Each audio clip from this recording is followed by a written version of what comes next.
Oh, we're old. My new favorite thing to say is I was born in the 1900s, which gives me a little bit of street cred because I'm an elder now. But no, Yeah. I hear you with all of that. And again, this is like I kind of defend the millennials too, and now even in Gen Zers, like we did not have the same worlds, and the big difference that I see between like the silent, silent, the boomers, and then Gen X and beyond is that there there was a loyalty to your company because your company, like once you got like hired somewhere, there was like you worked there 20, 30 years until you turned 55, you graduated, you got the Rolex, there was upward mobility where you could go from the mailroom to a management position if you stayed there long enough.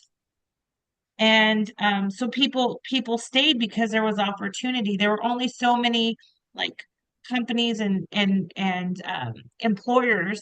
So you had to stay loyal because it was beneficial for you as the employee to have longevity in a company.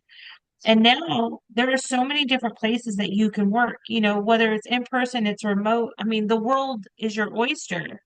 And so if you go work somewhere and they're promising you the star on the moon when you get hired and they don't live up to that, you have options. And that wasn't always the case. And so like what's the value in staying somewhere where number one, you don't feel appreciated. Number two, you don't feel like you have a purpose. Three, they don't treat you right. Like by all means bounce, go somewhere where you can use your education and your talents and feel like your time is well spent you know I think that's the biggest difference between like again the silent through Gen X and then millennials through the new even Gen Alpha is that they're very very purpose driven.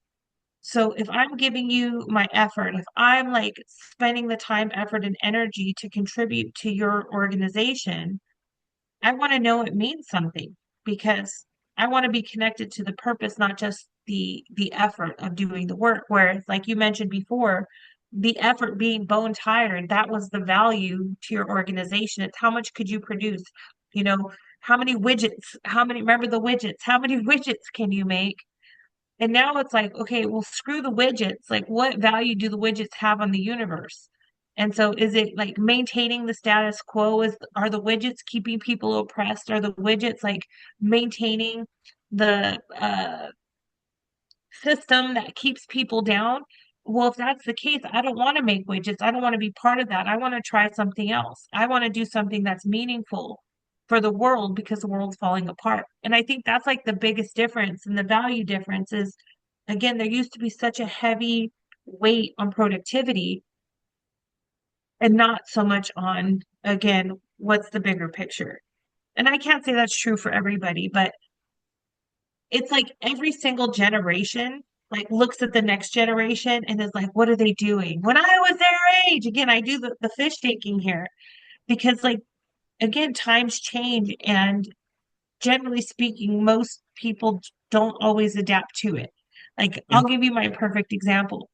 I don't know hardly any new music. I mean, aside from a few like artists that I really enjoy, like my music kind of openness closed the door in about 2010. So anything that's been popular since like 2010, chances are I'm not super familiar with it because my music catalog ended around that time. So you give me anything from like 1980 to 2010, that's my freaking jam. Anything after that, I'm like, who is this artist? And is that the young lady at the VMAs? So Is I that think that that hippity hoppity stuff? yeah, yeah, exactly. And so I think like every generation goes through this metamorphosis and they kind of take away what they can, like the values that they learn from those that came before them, but then they adapt it and make it their own. And it's always like, get off my lawn, what are you doing? Like the example I love to give is my we are talking about AJ earlier. AJ is my son who this is not his personality. He always says being gay is not my personality. But he happens to be gay. And so when he came out, when he was around like 14 years old, once he came out, which it was kind of his coming out was kind of funny because we're like, AJ, we know, are you gonna come, watch TV with us or what? Um, it's not news to us that you're not straight, like not news. But Yeah. but nonetheless, but again, I'm Gen X, and so this like be who you are, that was part of like our value system is, be whoever you want to be. We don't really care. It's not that serious. Whatever your identity is who you are. So with that being said, like I remember AJ like trying to figure out, and again, 14, 15 is such like a transformative age, like trying to figure out who he was and who he was now within this gay community. And was he going to be a femme gay boy? Was he going to be dominant? Was he going to be but like again, I'm not super familiar with the whole everything just from what he's taught me. And so he went through a phase where he was doing like full glam makeup, like full glam, like eyeliner, glitter, like all my makeup would disappear. And I'd be like, AJ, where the hell's my bronzer? And he's like, oh, I had to make these cheekbones pop.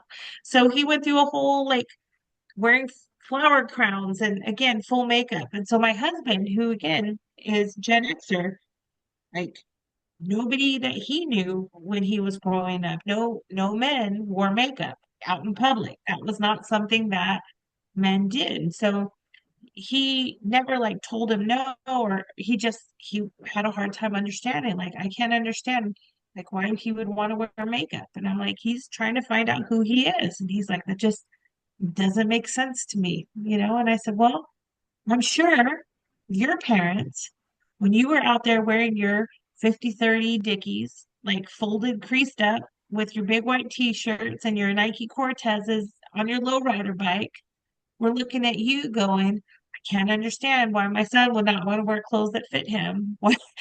Why is he wearing these baggy clothes and getting tattoos and like I'm sure they were looking at you the same exact way, trying to understand like where's this coming from. In my day and age, we would never, just the same as before them, like when people started to get tattoos and started to explore like fashion, be like, oh, you're listening to Elvis gyrating your hips. Like, who does that? In my day and age, we had classy dancing. We didn't dance like that. So, like every generation has their mark and the generation that comes before him is like, when I was your age, Yeah. we didn't do that. And it's just like it's not your generation anymore. You're not living in the same world. The world has changed and the next people adapt to that environment. And you may not understand it, but it doesn't make it wrong. It just means it's different, you know? Yeah. So, Yeah.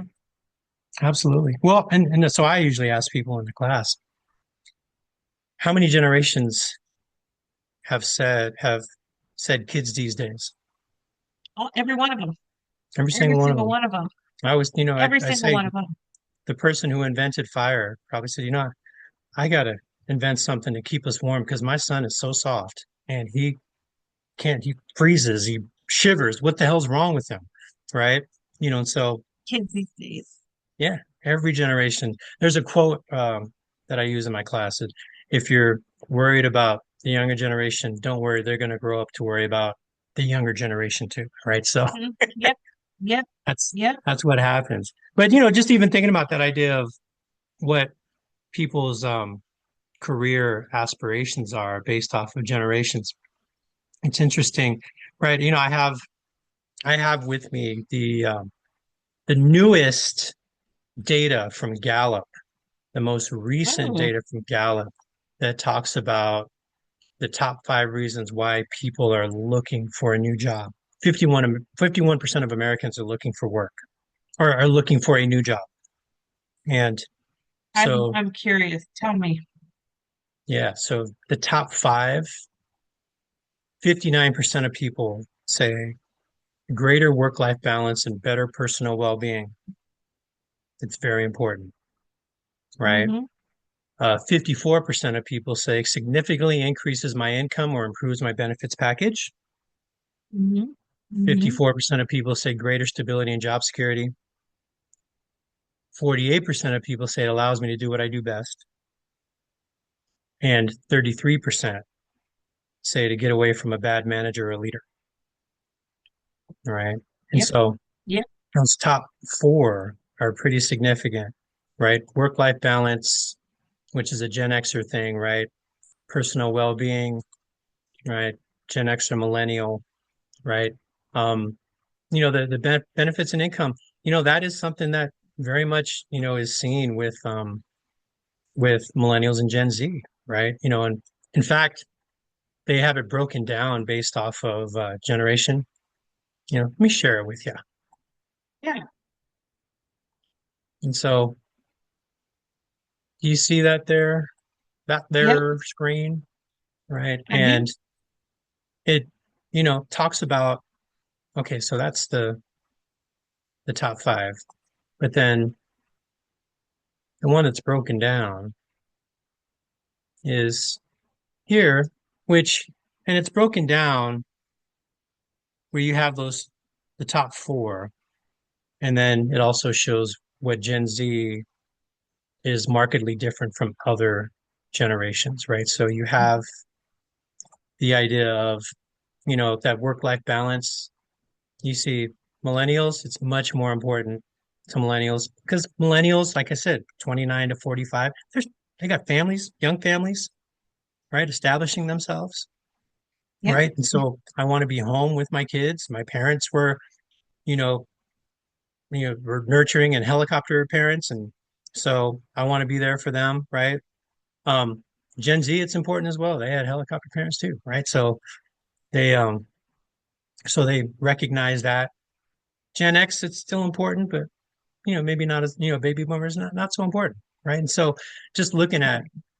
you know, package benefits, job security, right? And then, you see allows you to do what I do best. You said, baby boomers want to do what they do best, right? Which whatever that is. But you see the big difference for Gen Z accelerates your professional or career development, right? Which Gen Z is in the beginning of their careers, right? And are establishing themselves.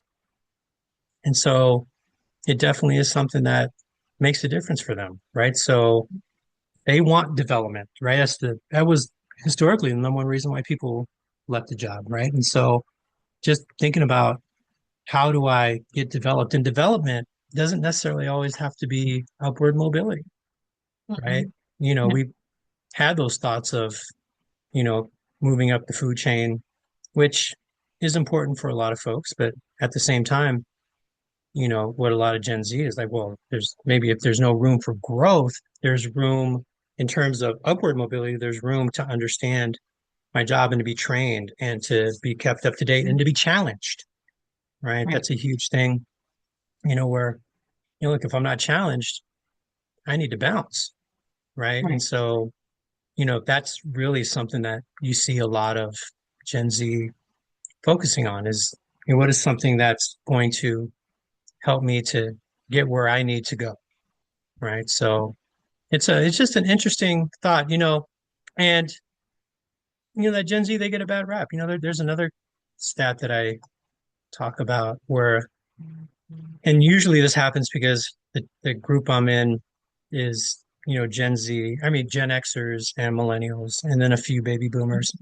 And I see, there's a stat that 72% of Gen Z say that they prefer face-to-face communication at work. Interesting. Yeah. What do you think about that? Gen Z prefers face to face. Face to face, yeah.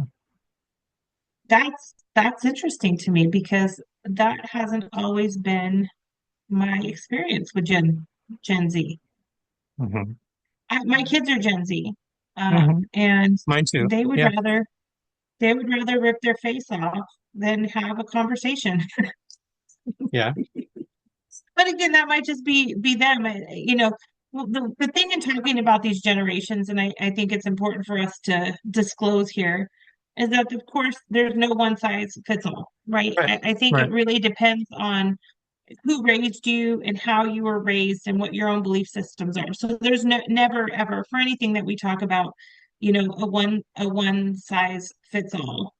Um, but that's interesting to me about I do find that fascinating about Gen Z And remember, it's at or work. Yeah. Yeah. Because It's the I could idea just of, think, yeah. being at work, I just right? am thinking So, about, yeah.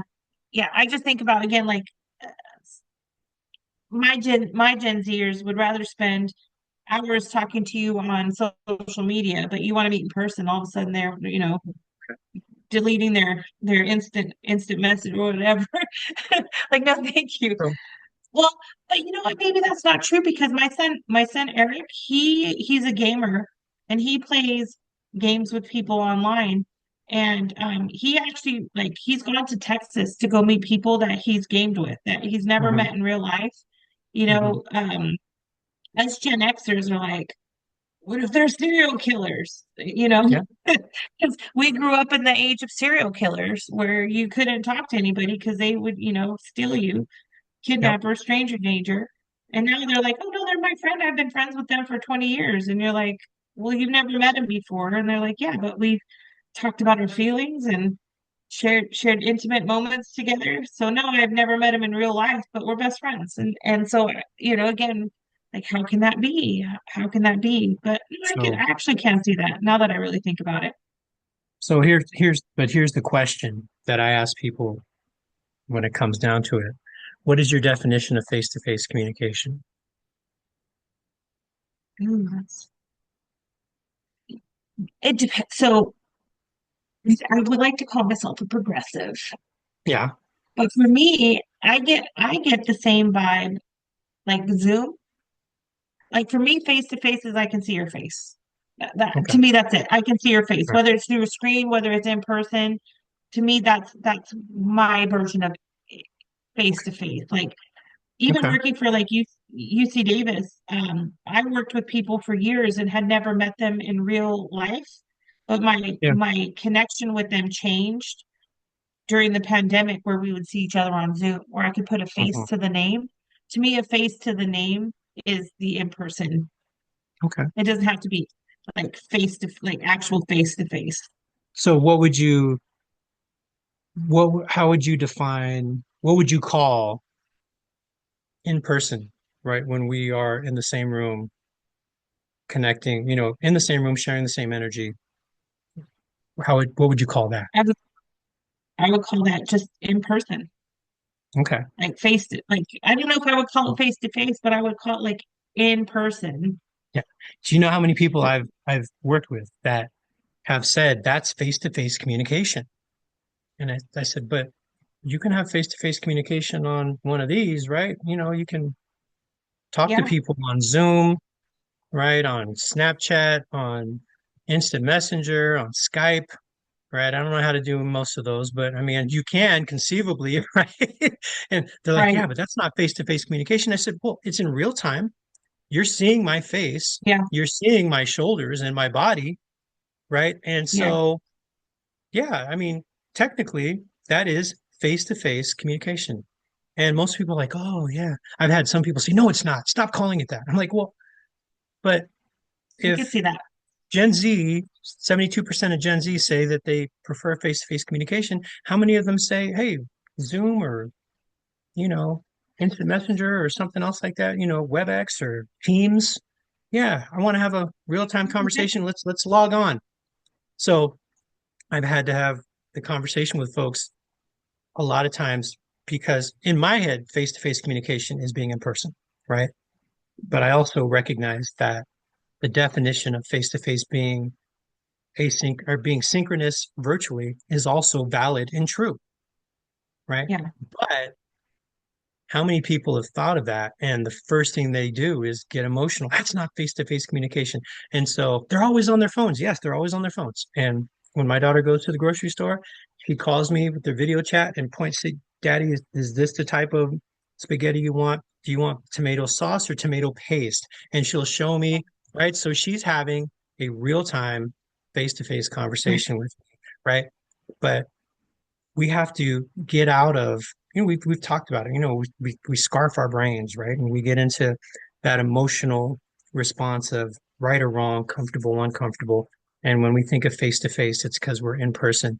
And if that we hold on to that, how are we validating these young folks who want to be respected for their talent and are super talented and, learn stuff quicker than we've ever learned stuff, right? And so how do we validate what it is that they do and how they know how to do it? And at the same time, Right. you know, um, recognize the differences, right? And so it's such a it's such an interesting piece. I talk about it just in the bias class, right? We talk about generational bias. Kids these days, oh, they're always on their phones. They don't want face-to-face communication. Sure, they do. They might use their phone to do it, but they do. It That just just looks doesn't sound different. right. Yeah. Yeah. Or not just doesn't sound right. Some people, it just doesn't feel right. Oh, okay, yeah. You know why? Because you're in your feelings. Okay, so Right. it's a real Yeah. thing. And I so could totally, yeah, I can totally see that though. I can actually totally see that. Um, I don't know how I feel about that. Like, honestly, for sometimes I really do prefer personally the virtual virtual.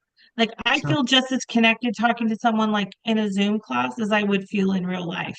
And it actually even sometimes feels like a little awkward when you do meet in real life. Like, I've talked to you, you know, like for example, San Diego does a lot of their training virtual, which I'm all for. Thank you, San Diego. Mhm. Keep keep doing what you're doing. But it's funny because I'll spend like several sessions with a group online, and then I go in person and I see them, and I don't see them the same. I don't see them in their little box. So Yeah, to me, it's like, yes, we've connected, we've had conversations, but it also feels like a little awkward and different because it's our real first time, like again, sharing energy, sharing space, even though we've had like very maybe intimate conversations with each other about really hard to talk about topics, like had these really good conversations, but we've never actually met each other in real life. Like our buddy Rich, I love Rich. I love Rich. I would get into a bar fight for Rich. I've never met him in like human form. As far as I know, he's a freaking hologram. I have no idea.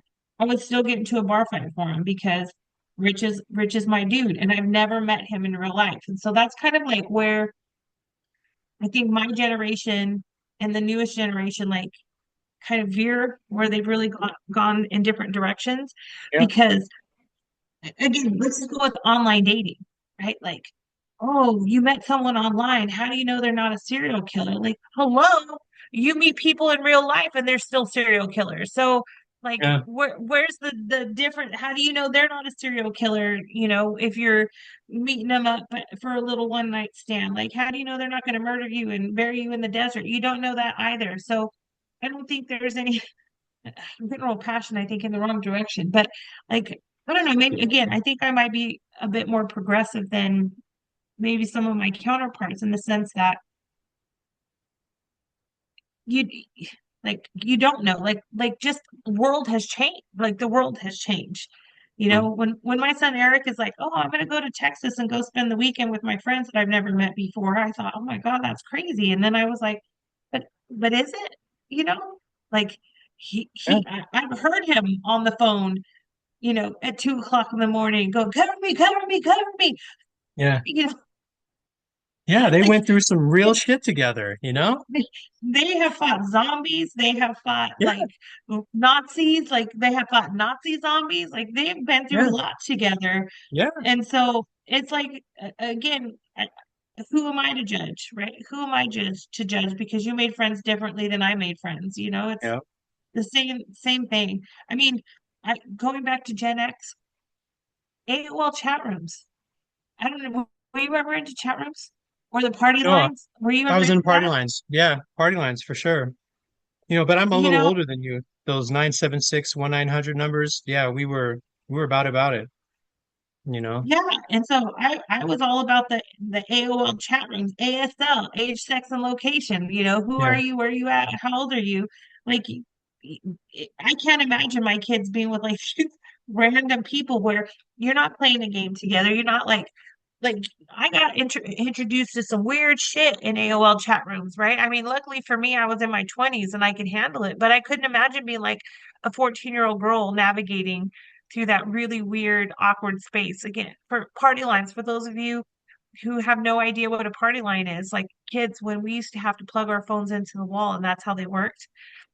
you could call a number and like you could talk to random people And we used to get extra and long you, phone cords. And yeah, yeah. yeah, And you would just have conversations with like random people that you never met and you would just talk and it was like the thing to do. It was like how you met people. So, I can't imagine like a boomer going like, why would I get on the phone and talk to random people, right? Because what were they doing? They were going to the local, watering place, the local dive bar and having Budweisers and Coors Light and hanging out with their yeah, buddies, or yeah. going to the square dances. I don't know what people do in rural communities up from California, but you know, like you went to the mixers and that kind of stuff. And like I don't understand that, but that's what people did. And I don't know. Just the world changes. I want to remove all the judgment out of it. I, it's just the world changes, people change with it, and you maybe don't understand it, but you didn't grow up in the same That's environment, the issue. That's the issue, Yeah, right? But our brains want to register what's different wrong, right? right. And what's uncomfortable, what's unfamiliar as wrong. And is it right or wrong, or is it just different, right? It's And just different. that's the important thing. But if we see people and see them doing things in different ways than what we're used to, oh, that's wrong. What's wrong with you? What's wrong with these kids? What's wrong with these Right. parents, right? Nothing. And it's and so just thinking about it's a different time, it's a different place, right? We have different modes of transportation and technology, and just I mean, I used to go to the corner store and buy my grandma her cigarettes with a note, Same, right? When I was 7, 8 years same. old, right? So, that's you know something that was just normal.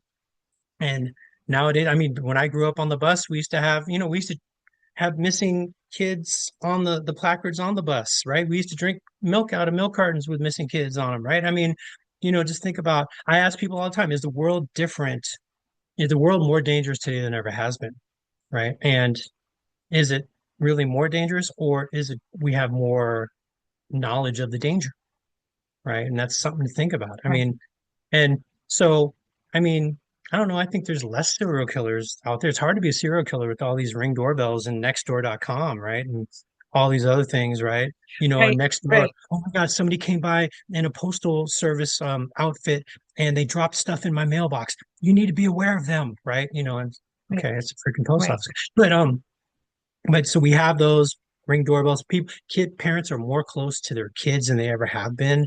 Even if they're working, they have cell phones, they have Ring doorbells, they have the technology where they have the 360 global GPS thing where they can keep track of their Right. kids, right? But also kids have more access to information than any other generation in history. And then if they're left alone, they're left alone to surf all that by themselves, right? 60% of Gen Z get their news at YouTube, right? So there's some reputable news Hmm. organizations, and there's a lot of not. So, Yeah.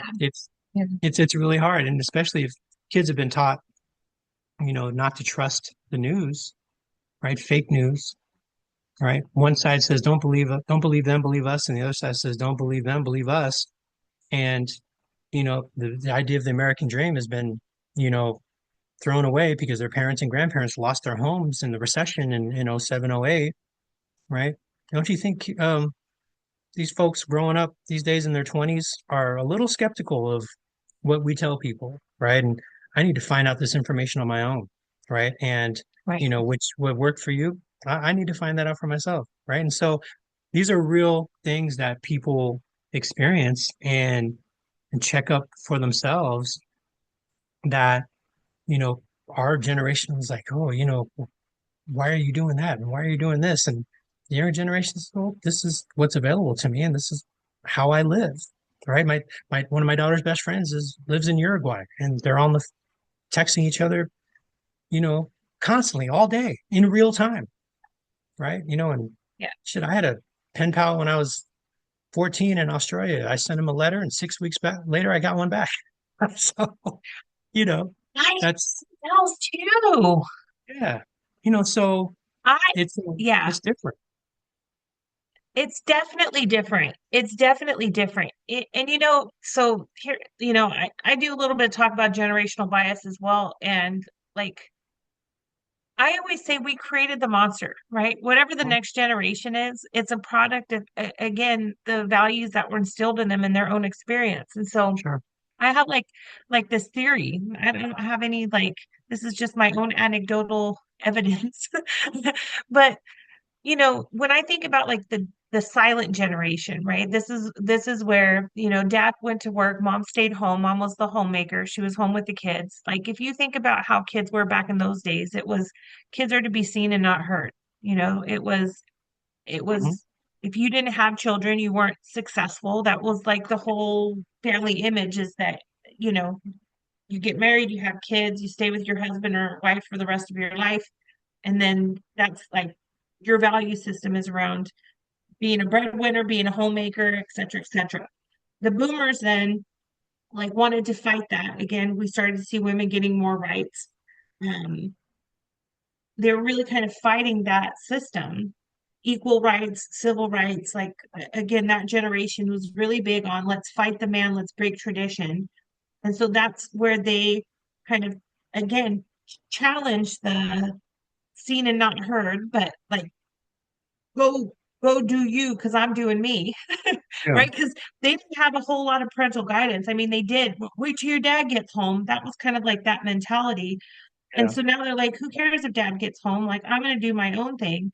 And so they gave that freedom to Gen Xers, right? Like, I kind of raised myself in the shadows as long as I stayed in line, but I want you all to figure out who you want to be because I didn't have that. So be who you want to be. So Gen Xers were like, bet, let's do it. This was the MTV generation. This is where we started to see like outside of our communities different types of music and different types of people and different types of dress. I mean, it was like a whole new world opened up. And so Gen Xers were like, I'm gonna be who I am, I'm vibing. But they also didn't have any parental supervision. So when Gen Xers started to procreate and have kids, they were like, my parents were never there for me. They're always at work. I raised myself. So now my whole social life is going to revolve around my children, and I'm going to helicopter the shit out of them. And every whim that my kids want, I'm here for them. And now we have the millennials, and they're like, they're so entitled. Like, you did that. Like, that's all you. Yeah. So You now know that, we yeah, have yeah, I was gonna I say say that we have the idea of, millennials. yeah, Yeah, I was just we have saying the moment, yeah, millennials now have the Gen Zers who are like, we want to protect you. We want to put all these things in place because you know I was sold this lie, so I want you to like feel passionate about what you do. yeah, Be an influencer. Like figure out what you want to do. Don't feel like you don't have to follow tradition because tradition is all bullshit anyways. And now they're like, oh, everybody wants to be a YouTuber. Everybody wants to be a TikToker. That's the world we created. Sorry, Carl. Go ahead now. no, you're Damien, right. Damien, take it away, Damien. Well, no, everybody wanted to be a rock star. Everybody wanted to be a beatnik, a hippie, right? Yeah, I mean, just think about you know, baby boomers were just as a generation called hippies when the majority of them were not hippies. The Generation X came from a book called Generation X. What is this generation going to be? Right? The term slacker is something that Gen Xers had to deal with, right? They're in grunge, right? And yeah, right. And so millennials were called millennials, and it turned into pejorative. I mean, just think about how often people talk about millennials and use it as a negative term, right? And right. so, I remember my daughter when millennial was up till 2000 before they understood the effects of 9/11 and they pushed it back. When millennials were up to 2000, my daughter would say, "Oh, I'm too close to being a millennial, Daddy. I don't want to be a millennial. I'm nothing like them." Right? Just so negative, right? And so, Yeah, but like you said, millennials are entitled. Who told them to be entitled, right? That everybody gets a trophy.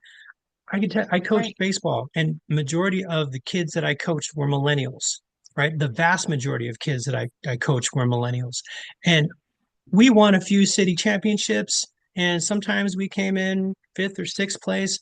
I never had a kid walk up to me and say, "Hey, coach, can I get my fifth place trophy?" Right. Right? Right. But But I did have kids walk up and say, "Hey, coach, my mom and dad want to know when we're going to get our trophy and when's the pizza party?" Right. Right? Because Right.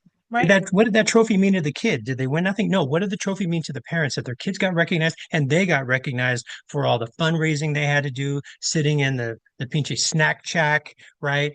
And Yep. scorekeeping and all this. So they want to be recognized for that, right? And so, you know, who wanted it more, the kids or the parents? It's the parents. But you're right. Parents will breed their kids. Parents, millennials, Gen Z, their kids, I mean, their parents were the parents of Lock Up Raw and To Catch a Predator and Dateline NBC, right? Where the 24-hour news cycle created all these crazy shows, cops in a marathon, right? Rescue 911, or what's that? The one with Adam, America's Most Wanted, right?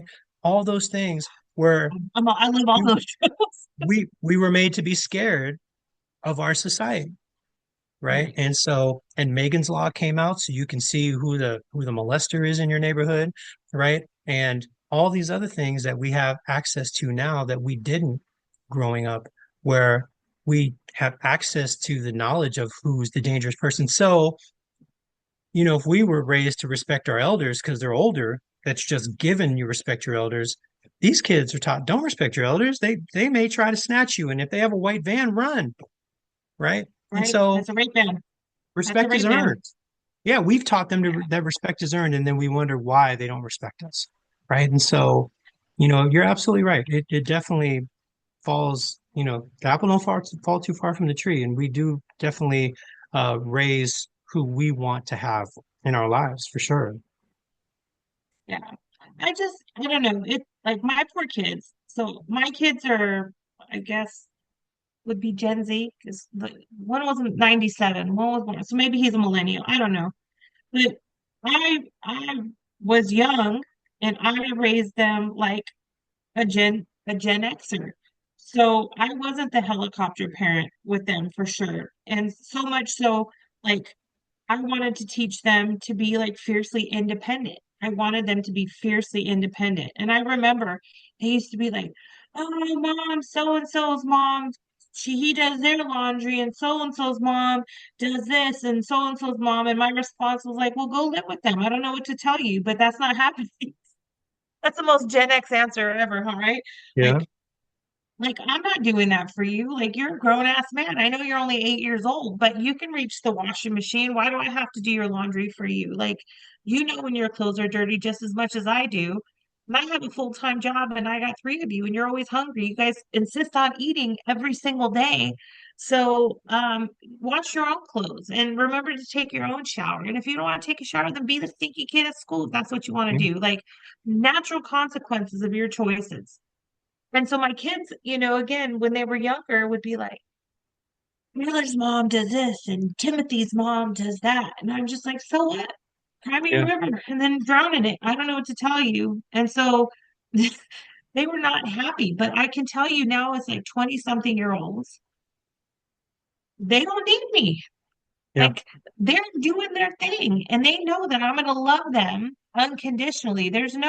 You don't have to be an achiever. You don't have to get no offense, Carl, but you don't have to get a PhD to get my approval. You don't have to like be a good person and don't be an asshole. And I'm going to be happy with whatever you do.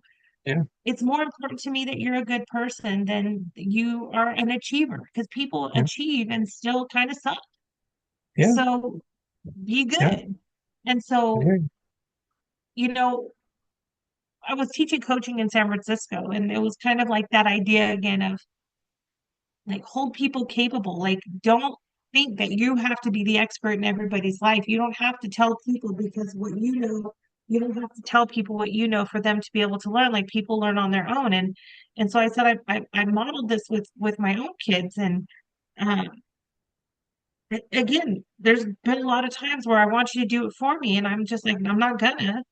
And they figure it out and they're better people for it. And so this whole idea that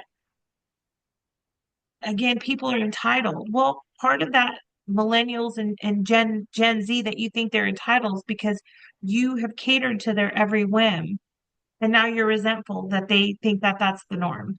And so Yeah. like during the coaching class, I told him like, if you have a 30-year-old kid living in your basement and just plays video games all day, guess what? That's your fault. Like, I'm sorry, that is your fault. Like, you have to own that. It's not anything that's wrong with the 30-year-old play. That's the environment that you've created. And so, if you want a more empowered generation, like, create more opportunities for them to be independent and struggle a little bit. But Not everything has to be easy. that's the society we've created where I know. we have closer parents, but we also have the internet, which creates a Yeah. sound bubbles, right? Where people can just they can hear what they want to hear and don't have to hear anything else. And so we've created strengthening tribes, strengthening family, but that sense of community is missing, right? And so Yeah. you have people who are more alone than any other generation in history as well, right? And so Yeah. it is really, and do not trust more than any other generation in history as well. So that really is something that, Rightfully so. yeah, yeah, yeah. Rightfully So so. We're in a war. I mean, like you said, mentioned earlier, like I don't necessarily think that we're less safe today than we were before. I just think that we have more access to information, yeah, and that changes like people's perspective about yeah, everything. Because e- even again, going back to like the early like 1900s, like you mentioned earlier, everybody lived in a rural community, so your access to information was who was around you.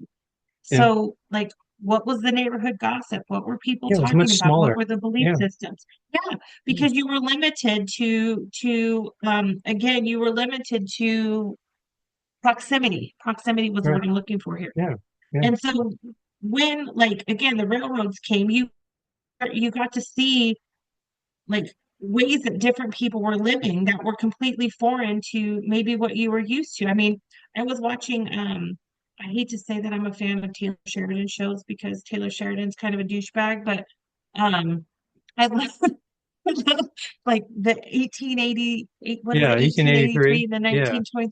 So yeah. like just seeing women wearing pants was like foreign to people who had never seen women wear pants or ride horses. Mhm. Like you would ride a horse with both legs on straddling the saddle. Yeah, That was like foreign because oh, you know, good women ride side saddle in their very uncomfortable dresses because that's the way that women dress. And so even seeing like the freedom that people had in different areas was like discombobulating for people. And so even like if I go even to something more current, I haven't been on social media since January. That's when I quit. That's when I broke free of the social media. Um, and I remember when TikTok was like threatening to go away, um, everybody was going to Red Door. Was it Red? Is it called Red Door? The blue Chinese sky. TikTok.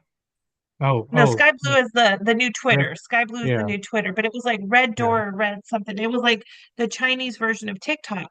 And I remember like how flabbergasted people were, like on both sides, both the Chinese and on the American side, to see like how each country really lived. Like people didn't know how like free Chinese people were, and they were surprised like how many restrictions Americans have based on again these preconceived notions. So, technology can be great. It is great. I actually really love like how open the world is, but it exposes people to new information. And when you can see like, oh, maybe it doesn't have to be the way it is.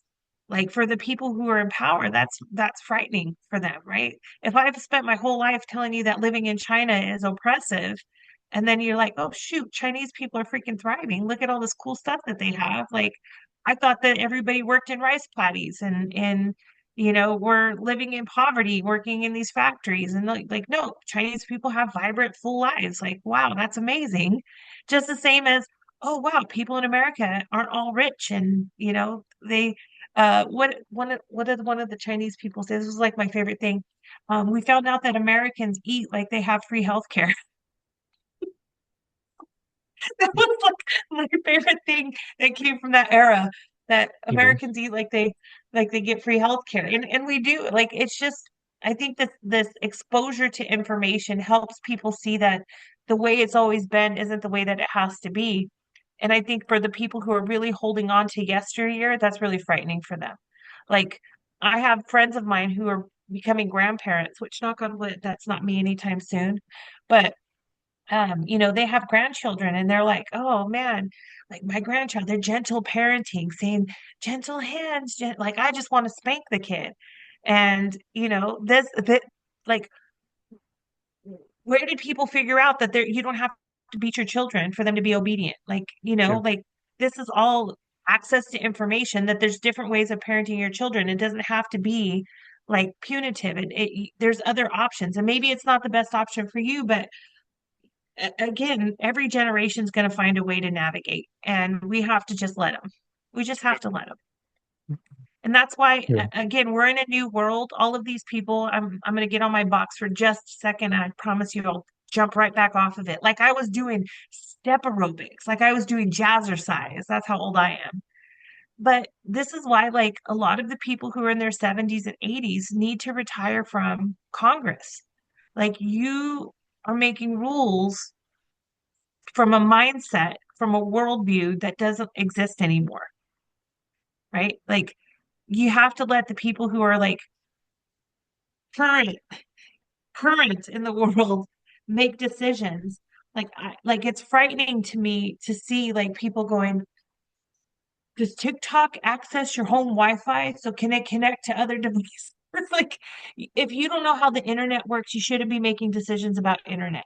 You know what I mean? Like, all right, off the box. I'm stepping down. I step down. Two, three, four. I'm off of it.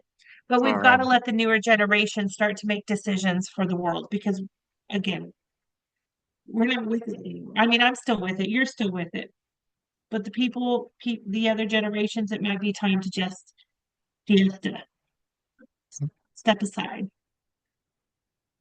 Well, we've come to our hot tips. You got any hot tips? Um, I'm going to have a familiar hot tip here. And that is be curious and not judgmental. That's an oldie but goodie. Instead of like looking at these newer generations and saying, oh, they just don't want to work anymore, they this, that, and the other, like take an opportunity to really think about how the world is different from when you were coming up. Like I was able to buy my first house when I was 19.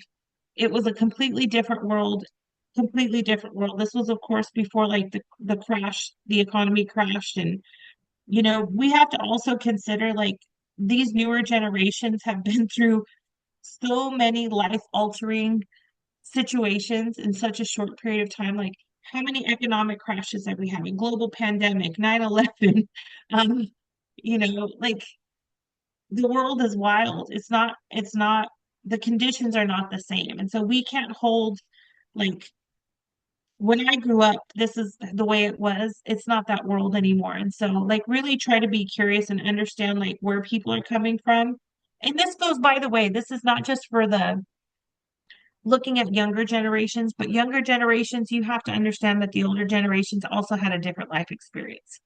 And so their perspective is just as valid, but they grew up in a different world than what you have. And so they may not be able to see all that you see, just the same as for the younger people. For us, with the younger people, we haven't seen all that they've seen, at least not from their perspective, right? At least not from their perspective. I was already established, as a professional before all of this chaos happened in the world. So, you know, my comeuppance is very, very different from what my kids are experiencing. So I got to keep that in mind. It's not the same world. Hey, a different world. So that's it. That's just Yeah. my hot tip. It's a different world. Ooh, do you know what that made me want to play? Different World. It made me want to play the theme from Different World. Yeah. Because that's the first one I said, a different world. I could see the theme playing in my mind. If you haven't watched A Different World, find it. You can find it on the internet. It's a great show. Dwayne It's a Wayne. Yeah. different All right. world. And so until the next generation, I mean, the next time we meet, I'm Don't Carl. be an asshole. And I'm Tiff. And my other hot tip, don't be an asshole. Whatever generation you are, don't be an asshole. All That's right. that's my last hot tip. Keep it That's all. real. He was real